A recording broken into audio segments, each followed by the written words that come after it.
Hey, wonderful teachers, it's time for another Buzz Tip of the Week. I wanted to talk to you a little bit about the ideal resources that Fusion has put into some of our classes. I know life skills class, they do not have any in there, but there are some math and science classes, I think some history, maybe some English. I'm not sure about English, I haven't checked into those, but I know like my 3D animation, there's some in there, and also the executive skills class. So they've usually have gone ahead and put it like right into each unit that it's going to be relevant for. I don't know if you noticed this beforehand, but usually like you can get your things from here, some resources here, but then usually in another one, you can see this executive skills has how to teach executive skills, which is a video for you to watch, which is really great. But then if you go into each specific unit about planning, there's one that there's a teacher resources, which is all the stuff that you're going to need for the class. Then there's instructional resources. So these are usually videos or websites.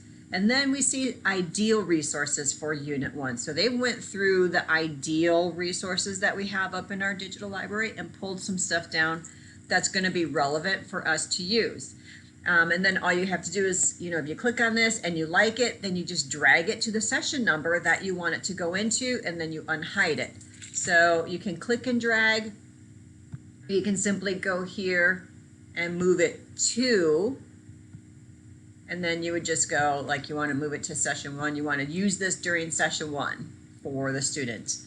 And if you wanted to, you could move all of those down right in here. Do not move the whole folder down because, again, anything that you assign and put in a subfolder, the student's not going to see it on their to-do list. So it's best to just have it in the regular session folder and not under a regular or a subfolder. So you want to click the eye so that it is now visible to the student. And then you double click or click on the pencil icon to edit it.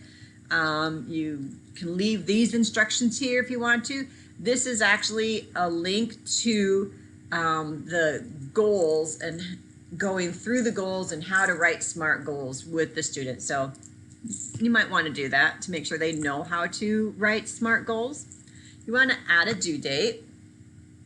So today at whatever time or whatever day you're going to use that, click the allow late submissions, because if you don't do that, it is going to just come right off of their Buzz to-do list and they won't even notice it. This has a single document. As you know, multiple documents is the best way to go with our students. You just never know. There is the rubric that's in there already. You can keep this one if you want to, or you can change it. I usually talk with the student and we compromise on what to put on the rubric. If you change it, go ahead and click save. The next thing that you want to do is you want to come down to not the advanced gradebook options, we want the advanced activity options. So this one, you have to uncheck this box right here where it says student must complete this activity before continuing to the next one. If you do not uncheck that one, they're not going to see any other work on their to-do list from your class until this activity is actually submitted. They submit the homework for it. So they literally would have to submit something for this. It's not going to come off of their Buzz.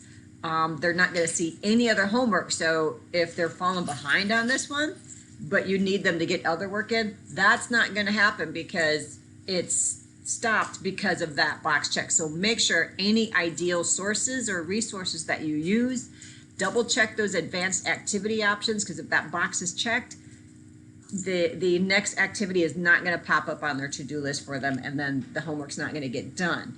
So then you're going to get a bit behind in class, which is not a good thing, and it can stress you out and it can stress your student out. So we don't want that to happen. So just make sure that is unchecked. If you have questions or if you need more support with, these ideal resources in your class, just let me know. Happy charting.